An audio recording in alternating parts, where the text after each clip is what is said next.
Panic inside a Joplin sporting goods store, what police say happened. And after owning Frank's Lounge in Joplin for 55 years, the owner is preparing for her next chapter. Plus, Joplin Cars and Coffee hosts a fundraiser for fallen officers' families.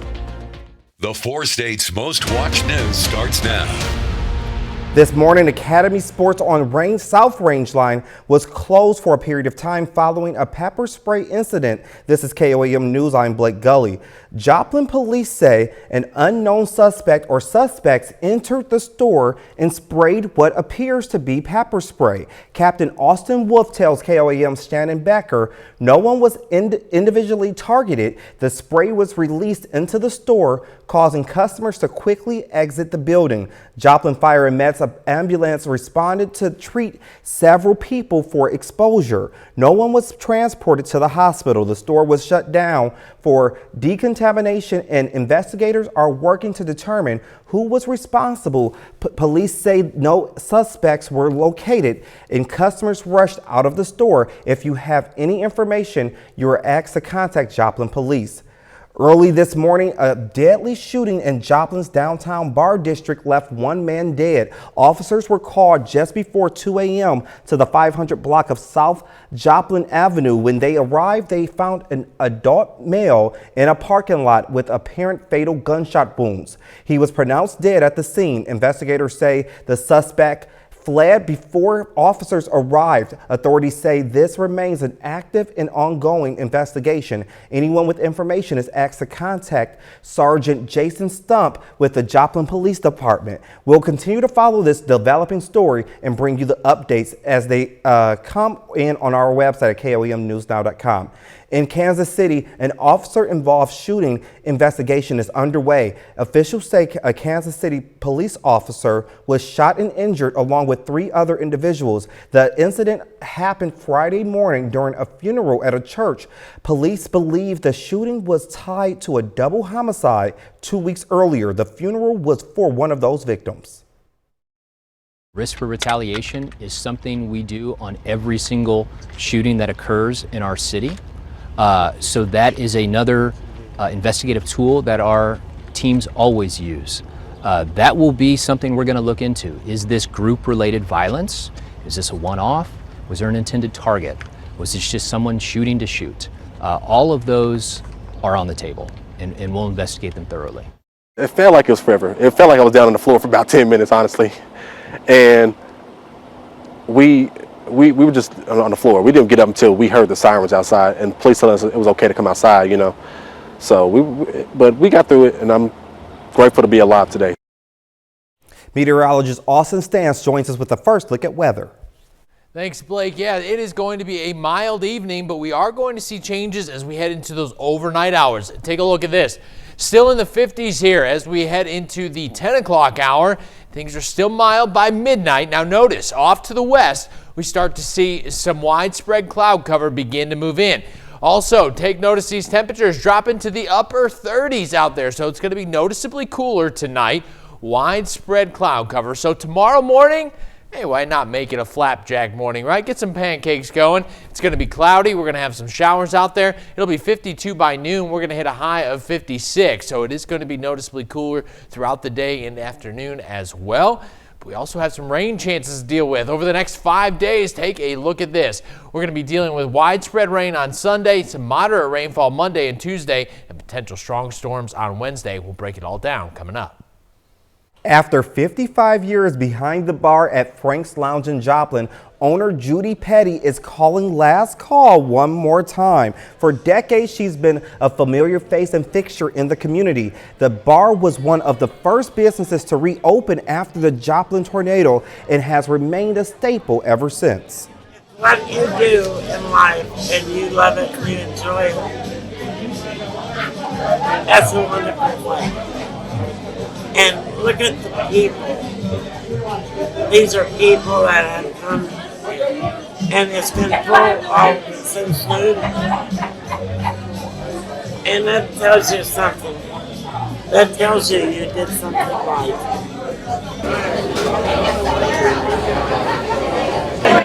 The new owners plan to keep the good times rolling in Joplin. Cheers to 55 years of a great run, Jody Petty.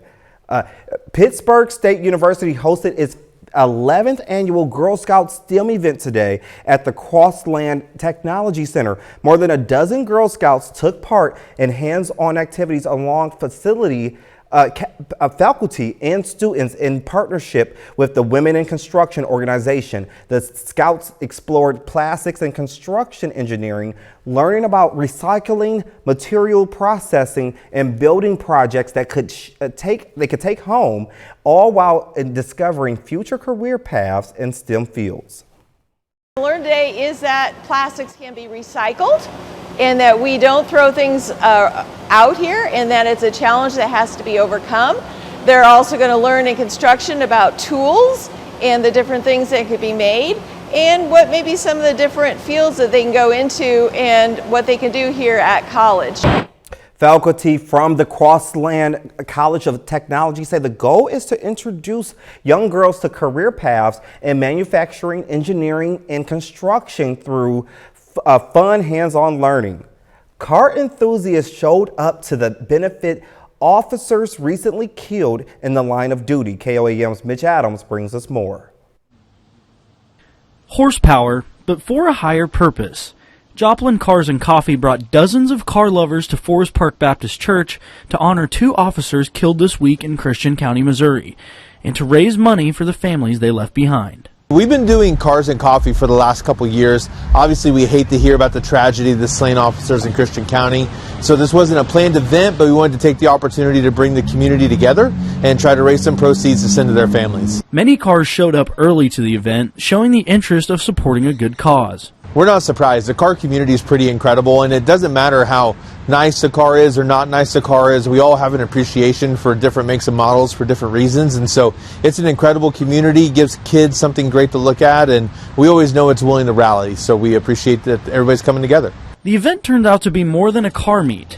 It's a rally for positivity, no matter your make or model. Just creates an opportunity for some positive impact. Again, raise money. The events that happened in Christian County this week were tragic, and we feel bad for everybody over there. So we just want to see if we can help in any way possible. In Joplin, Mitch Adams, KOAM News. Still ahead on KOAM News, measles is spreading fast across the U.S. and doctors warn vaccination is crucial as cases soar ahead of spring break. New data released today on measles cases shows an already concerning trend is worsening after an increase of new confirmed cases were reported over the past week in the U.S. In today's Health Minute, Mandy Gaither takes a look at the latest numbers and why experts fear further spread of this virus. As of Thursday in the U.S., more than 1,100 confirmed measles cases have now been reported in 27 states in just the first 2 months of 2026. That's already 6 times more than is typically expected for an entire year. Doctors are afraid of measles. Measles is incredibly scary in the sense that it is so contagious. With spring break travel on the horizon, experts fear further spread of this highly contagious virus. Most of the confirmed cases this year are in those ages 5 to 19, with children under 5 being the age group with the next highest number of cases. The CDC says 92% of those measles infections were in those who were unvaccinated or their vaccination status was unknown. At first, it can look like a cold. You can get a fever and a cough, red eyes, runny nose. But as you get more sick, 1 in 4 individuals, children who get measles, will end up hospitalized. Dr. Sarah Nozel with the American Academy of Family Physicians says people exposed to measles can still catch the extremely contagious virus even if they're fully vaccinated against the disease. However, she says getting both doses of the vaccine significantly lowers risk of being infected. And if you do get sick, she says the illness isn't likely to be as severe as it could be in an unvaccinated person. It's so critical that you get it because measles is actually so much more contagious than flu or COVID. For Health Minute, I'm Mandy Gaither. Most American adults worry that their food and water could expose them to toxic chemicals. That's according to a new survey of 5,000 adults from the Pew Charitable Trust. About 5 in 6 respondents said they liked the government to do more to protect them. That desire crosses party lines and age ranges. The survey is part of Pew's new Safer Chemicals project. Right now, Americans in the Middle East are being told to shelter in place. This comes after the U.S. and Israel launched strikes on Iran in an attempt to take down Iran's regime. Iran has launched retaliatory attacks targeting U.S. facilities in nearby countries. This is just the first wave of what is expected to be multiple attacks. Senior Israeli officials say Iran's supreme leader Ali Khamenei is dead following a joint attack by the U.S. and Israel on Iran. According to Israeli military, who says those strikes simultaneously targeted 3 sites where Iranian leaders had been meeting. This morning, in a powerful surprise attack, we destroyed the compound of the dictator Khamenei in the heart of Tehran. There are many signs that this dictator is gone too.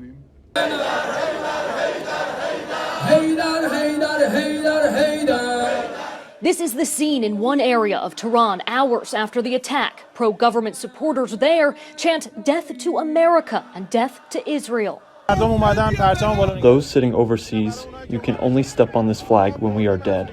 These bombs and missiles can't break our resistance. Other Tehran residents say they're terrified. Lines of cars forming at gas stations as people flee the city in search of safety. Iran state media says at least 200 people have been killed. Hundreds of more are injured.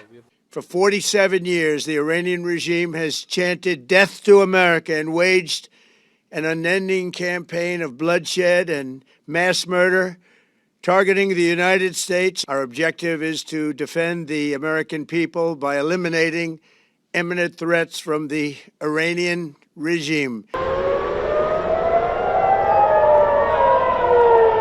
In Israel, sirens are sending residents to seek shelter as Iran retaliates with missiles and drones.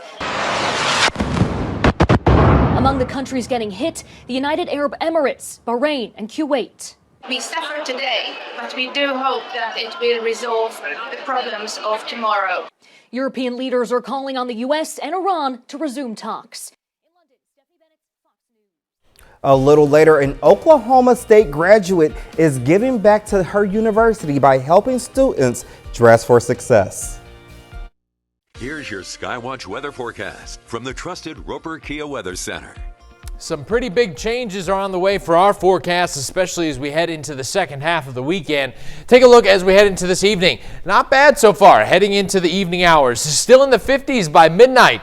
And we get some widespread cloud cover that begins to move in. Temperatures begin making their way down, upper 30s tonight. Widespread cloud cover waking up tomorrow morning. It's going to be a fairly cloudy start. Not going to be surprised if you run into a few scattered showers early in the morning. If you're going to try to get out tomorrow morning, it's going to have to be early before you start running into some of those showers. Becoming cloudy tonight, cooler as we head into the morning hours. Could even see a gust around 25 miles per hour. Take a look at this. Climate Prediction Center. This dark shade of green that you're seeing here, likely above average over the next 6 to 10 days, and that all starts as we head into our Sunday. Here we are, 6 a.m., widespread cloud cover out there. Take a look at this rainfall here. It begins to move in at around 10 a.m. So again, if you want to get out, it's going to have to be during those earlier morning hours, because then we're going to start to see some widespread rain, pockets of heavy rainfall by the noon hour, some heavier pockets here. I don't want you to pay too close attention to these temperatures, because I really strongly believe we are going to get into the 50s tomorrow, and the models here just having a hard time picking up on that right now. But what we are seeing and what has been consistent is this widespread rainfall, maybe even a few embedded thunderstorms in there as well, especially during those afternoon hours. Here we are, 4 o'clock. Notice those oranges and reds in there. Heavy rainfall, a few rumbles of thunder. I'm not expecting anything to go severe here, but can't completely rule out a low-end severe storm. Maybe just has some gusty winds and small hail associated with it. But a lot of this just going to be moderate to heavy rainfall at times. Take notice, a lot of that heavy rainfall begins to move off to the northeast. By 8 o'clock, we're just dealing with some widespread lighter rain moving through the area. Now, we're going to see that lighter rain continue throughout those overnight hours, so quite a bit of rainfall on the way. How much rain can we expect? Well, we're going to have some consistency with some of that rain, so it's going to last through the day. So anywhere from about ½ an inch up to 1.5 inches at times across the entire region. Here's one of the big things that we're talking about as well. System number 1 this weekend, that's March 1st. Start to meteorological spring, also start to severe weather season. System number 2 on Wednesday. This could have some strong, potentially severe storms associated with it. System number 3 developing on the back edge here. We see that beginning to push in here off to the southwest.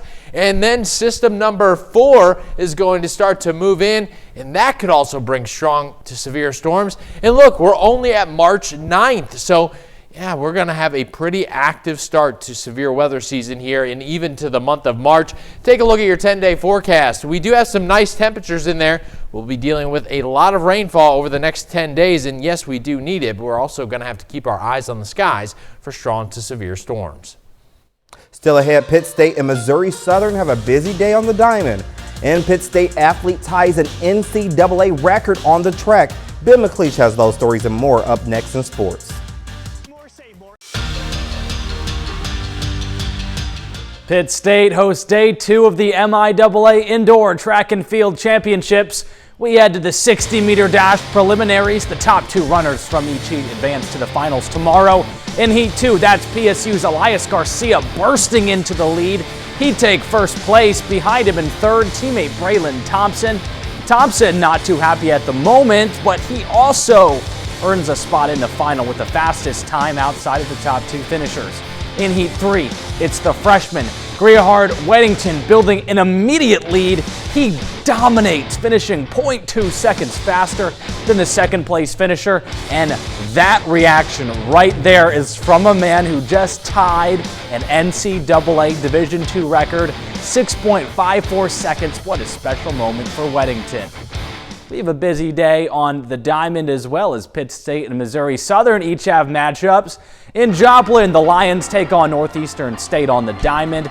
In the home half of the third, Ethan Clark grounds one up the middle, but the shortstop is right there to make the sliding play for the fielder's choice. Next batter, Thomas Brownfield gets one right on the inside corner for the strikeout to end the inning. He is pumped up. Riverhawks leading 2-0. In the fifth, the sun starts to peek through. How about some more defense? Look at this from Blake Jones doing the splits to make the play at first for the Lions. Next batter at the dish, Walker Sweet throws one right down the middle, and everyone knows that is strike 3. That ends the top of the fifth for the Riverhawks. The game would enter a weather delay in the sixth, and that's just what the Lions needed as they score 3 runs in the final 2 innings to walk off the Riverhawks 4-3. In Game 2 of the doubleheader, the Lions score 11 runs to mercy rule the Riverhawks and complete the weekend sweep. Next up, the Gorilla baseball team takes on Arkansas Fort Smith on the road. And no, this is not a football score. Pitt State downs the Lions 30-3 to move to 16-0 on the young season. The Gorillas look for the sweep tomorrow at 1. And the MIAA released its basketball conference tournament bracket today. The Lady Lions and Lady Gorillas earn 4 and 6 seeds respectively. And the men's teams finished the year in 7th and 8th place in the conference, meaning they'll have to play an extra game on Wednesday. In Joplin, New Heights boys basketball takes on Pierce City in the Class 3 District 11 Championship. The Cougars battling the Eagles with a trip to state on the line. Third quarter action. Jaden Smith with the jump pass to Ben Schumacher, who knocks down the corner 3 for the Cougars. On the other end with the Eagles, Carter Witt gets the inbound pass from in front of the bench and lays one up for 2 Pierce City points. Back on the home end, Adam Stanton finds Max Long, who can't finish, but Stanton gets the rebound and scores through the foul. It's New Heights earning the bid in the state tournament with a 40-37 win over Pierce City. On the mats, the Kansas State Wrestling Tournament is going on today, but yesterday in the Class 130, girls semifinal matchup, Pittsburgh High's Caitlin Allen taking on Reese Belge of Hayes in period 1. She gets the reversal here for 2 points. Over to Allen, she answers right after with the reversal of her own to retake the lead. This one goes all the way to the third period, but Allen wins it by fall and advances to the state championship match today, where she'd fall to Reddy Johnson to secure the runner-up finish. Well, that's it for sports. We're back with more after the break. A hidden suspect pops out of a garage can and a sinkhole swallows up 2 cars in traffic. Jeremy Roth takes a look back at this week's weirdest and wildest stories, and today's Take a Look at This Week. Take a look at the week we had. An unsuspecting sanitation worker got quite the scare when they popped the top on a bin, revealing a suspect's hiding spot. Huber Heights PD says it all started when the suspect ran from a traffic stop. Dashcam just happened to catch the moment. A worker lifted the lid on the case, literally, revealing the hiding suspect, who bolted but was later arrested. Officers said the trash can camouflage character was later dubbed Oscar the Grouch. In Nebraska, a pair of vehicles got tow up from the flow up when a sinkhole suddenly opened up and swallowed them at a traffic light in Omaha. Cameras captured the roadway giving way, causing the pair to plummet into the sinkhole. Thankfully, no one was hurt. Police say witnesses rushed to the surreal scene, helping pull the drivers up and out of the hole, and a towing company later did the same for the 2 trapped vehicles. A day of diving for a mother-daughter duo turned into a record-breaking discovery after the pair identified the world's largest coral colony while surveying reefs off the coast of Australia. Located on the Great Barrier Reef, the colony stretches over 40,000 square feet. That's about the size of 15 tennis courts. After the initial sighting, researchers verified and mapped the coral using underwater measurements and 3D modeling. Finally, a New York resident took a very unique fight for free speech to his governor and got himself a backer. In January, Long Islander Seth Bykofsky received a letter from his DMV telling him his vanity plate reading, "Pee before we go," had to go. Bykofsky posted the letter online where it caught the eye of Governor Kathy Hochul, who posted a video of a call this week with Bykofsky telling him she was Team Pee before we go, calling the plate a public service. For Take a Look at This Week, I'm Jeremy Roth. Up next, ancient swords and arrowheads hidden in a package labeled decorations were seized at a U.S. airport. U.S. Customs officers in Philadelphia seized a shipment of 36 Bronze-Age swords and 50 arrowheads from Iran, hidden in a package labeled as decorations. Experts say the artifacts, possibly looted from ancient burial sites, could be worth thousands on the black market, but their real value is cultural. They look like something from a museum. 36 copper alloy short swords and 50 arrowheads dating back to the Bronze Age were recently seized by U.S. Customs and Border Protection officers in Philadelphia. Philadelphia is not a big transit route for illicit artifacts from the Middle East. Former FBI agent Robert Whitman spent 20 years investigating these kinds of cases. He suspects these weapons may have been purchased by a collector on the black market. The time period is very interesting to the collectors because it's the Bronze Age. So we're talking minimally 4,000 years ago. The shipment arrived here at Philadelphia International Airport from the United Arab Emirates back in October. It was labeled as metal decoration articles headed for Jacksonville, Florida. But when CBP officials x-rayed the package, they noticed sword-like objects. An archaeologist later authenticated the weapons as Bronze Age antiquities from what is now Iran. Investigators believe they may have been looted from burial sites. A lot of these pieces do come out of burial sites because what would happen is when people died, they would put their weapons in with them, their artifacts, their most important pieces. So oftentimes that's where the looters go. Whitman estimates the collection could have fetched $15,000 to $25,000 on the underground market, but legally he says they're worthless, and he expects they'll eventually be returned to Iran. The truth is there's no value because they're illegal. It's the fact that they're part of the cultural heritage of the regions where they're coming from. And, when you loot cultural heritage out of the ground and take it away, you destroy the history of those nations. At Philadelphia International Airport, Ross DiMattei, CBS News Philadelphia. And that's the news for now. Thanks for joining us, and we'll see you tomorrow.